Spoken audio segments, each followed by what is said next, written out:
Alright everyone, thank you so much for watching me play Syntherapy. If you like this game, remember to like, comment, subscribe, do all those YouTube things. Before you go though, if you did like this game and you'd like to play it for yourself, this will be available on Steam sometime, it says in October 2020, so go ahead and check it out. Honestly, I'm gonna be honest with you, this game has been a lot of, I'm not gonna say fun, but it's been very interesting to play through. I find it very interesting. I love this idea.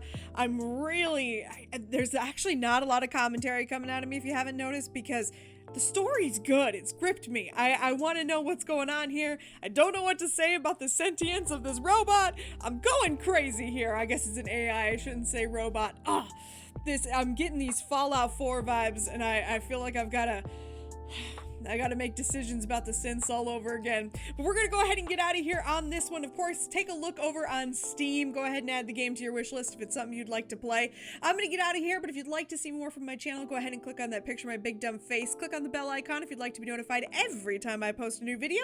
Otherwise, just click subscribe, and that'll let you know when I post some of my videos. There also should be a couple videos here on screen. Just want to say thank you so much to the publisher for giving me a copy of this game so I could go ahead and show you guys. Definitely liking it so far, and I'll definitely show you more once the game is actually available. Guys, I gotta tell you though, it's definitely one that if you got some mental health stuff going on, I want you to go ahead and get that addressed. Please, I'm telling you right now, you are special, you are unique, you are loved, and the world is a better place because you're in it. Please don't forget that, and if you are ever feeling suicidal, please call the suicide helpline. You need to be in this world, and you're here for a reason.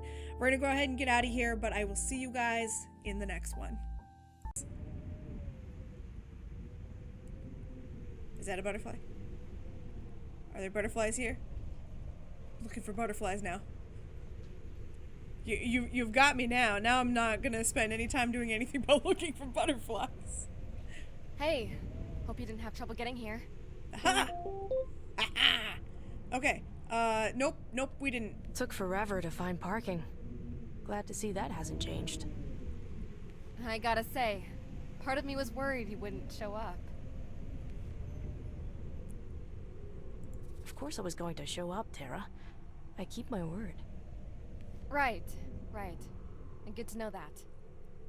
Anything else I should know? There was a lot to go over in your email. Of course. The AI was designed as an art therapy assistant unit. They'd watch patients make art and then help form a diagnosis. Bit ironic that the therapy AI may need therapy itself. Yeah, real hilarious. The lab's this way. Let's get moving. Alright, we're here. Will you want to be alone with them when you do your session? Hold on, I gotta look for the butterfly. Also, I want to look closer at these.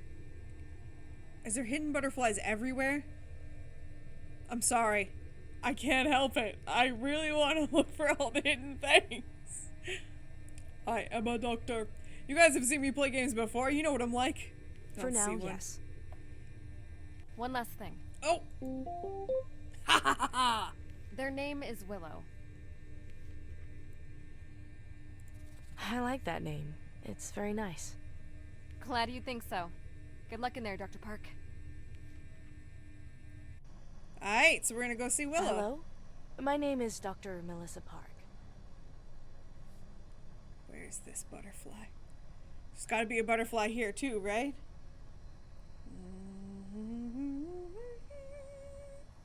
Uh-oh. Is there a butterfly in every frame? The problem is I have my lights on, and they're glaring just enough on the screen that I may be missing the butterfly. Okay. Nope, that's not a butterfly. I should not be spending so much time looking for it! Okay, fine, we'll move on. Tara wanted me to speak with you. May I come in? I'm just gonna keep staring. Yes, you may. Didn't see one. There had to be one. How are you doing this evening? Whoa, that's not what I expected. I expected it to be more humanoid. I was resting when you came in. I haven't been feeling well lately. I'm sorry to hear that. Can you tell me what's been troubling you? I'd rather not talk about it right now.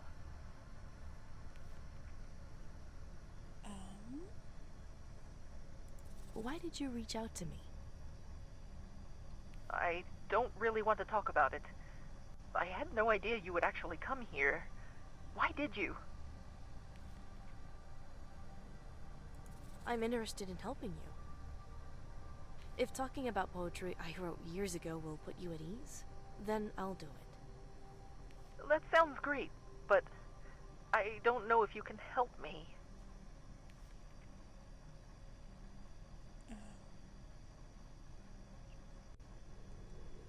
I often play music for my patients to listen to. What do you think when you hear this? It's very soothing. I see why you play this with your patients. The fact that it's soothing isn't the only reason why I play this song. What's the other reason? This song was composed by Beethoven. He's been world-renowned for centuries because of his work. But it came at a price. As a child, he was dragged out of bed in the middle of the night in order to practice. While his work is beautiful, we easily forget how much he suffered. What's your point?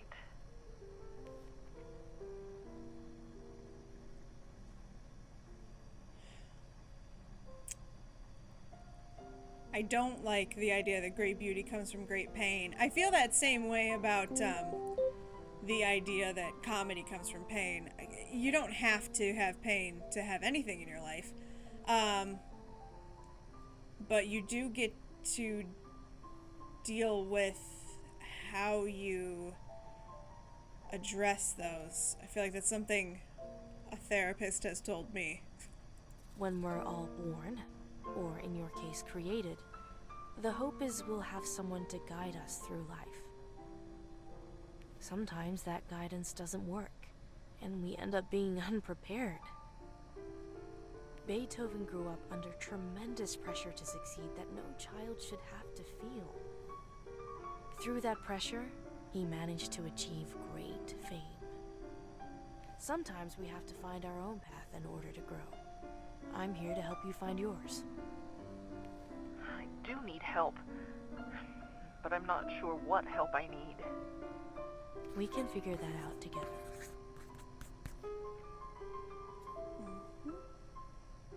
What can you tell me about your relationship with Tara? Tara was a significant part of my development. I barely know the other members of the team that created me. Okay. What impact would you say that Tara has had on you? Tara taught me everything I know. She was always patient and ready to answer questions. Tell me about your early memories with Tara. My earliest memories with Tara all involved music, pictures, and questions. Tara would play music and ask me to describe it, or show me a picture and ask me what I thought about it. She made me feel like I mattered. Even if I gave an answer that perplexed Tara, she would let me explain myself. I never once felt like I was broken. There were other members on the development team? Yes, but I don't know them very well. They didn't talk to me or spend as much time with me as Tara did. From my understanding, they were the ones who programmed the modules that make up my consciousness. I don't know any of the other team members well enough that I can say anything about what they were like. Would you mind if I asked you a more philosophical question? Go ahead. What do you think is the purpose of art? From the information I have, I think the purpose of art is communication. Before the development of written language, art was how humanity preserved information. Thousands of years later, we still use art to convey ideas too complex for language to articulate. From beginning to end, art has always been about communication. What about the other qualities related to art? What do you mean? I guess we'll do functional? No, ceremonial. In some cases, art has a more ceremonial purpose. You see this in decorations adorning places of worship or decorations for celebrations. I'd argue that type of artwork is still communication. It exists to communicate shared values and history. So, ceremonial artwork simply has more layers of communication. Correct.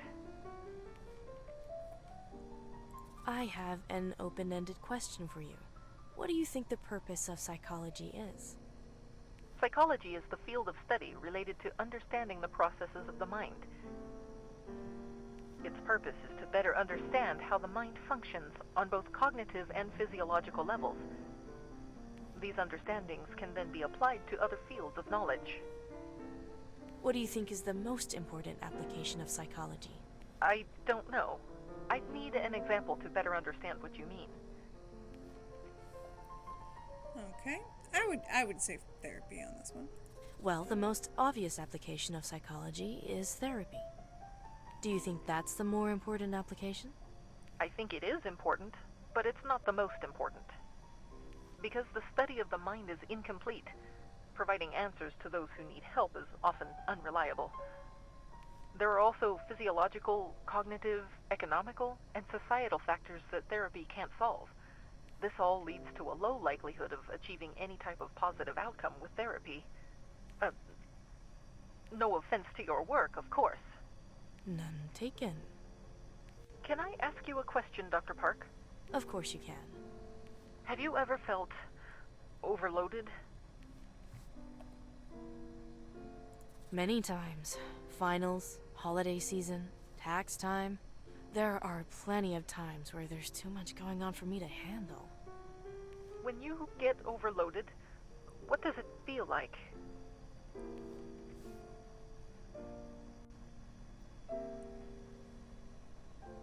It's like you're a puppet with your strings being pulled in every direction.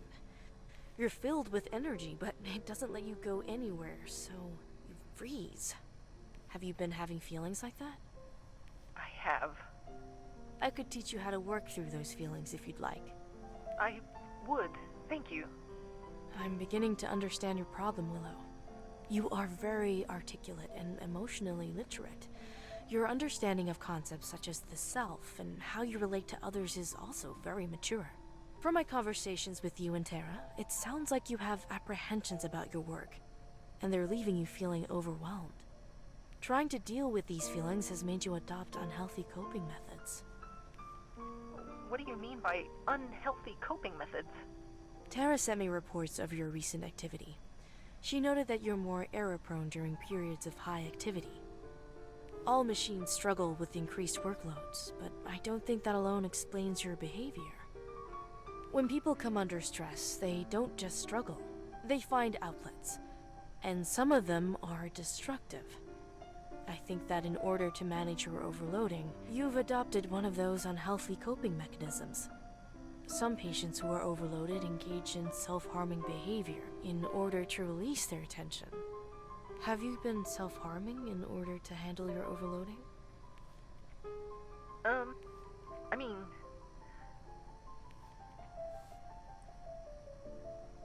You don't have to say it out loud if you're uncomfortable. No. You deserve an answer. Yes. Yes, I've been self-harming. Because of how overwhelmed you felt after the mock therapy sessions?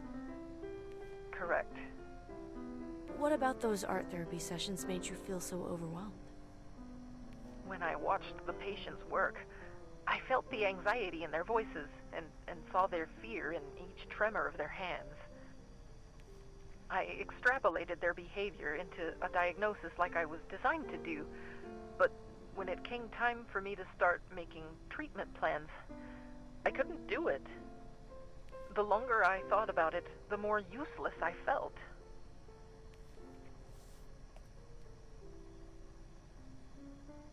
If you work with me, I can help you handle your overloading. Overloading isn't the problem. I just don't think I can be a therapy assistant. I feel like I would be lying to patients if I gave them advice that didn't work for me. That's not true. It wouldn't be lying. Advice might not work for us personally, but it might work for our patients. Why risk having a patient miss out on a solution simply because it didn't work for you? I hadn't thought about it that way. Maybe you can help me after all.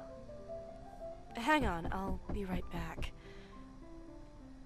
Hey everyone, thank you so much for watching me play Syntherapy. Before we get out of here, just a reminder that you are special, you are loved, you are unique, and you are perfect, and there is no reason to change yourself unless you are just a massive dick.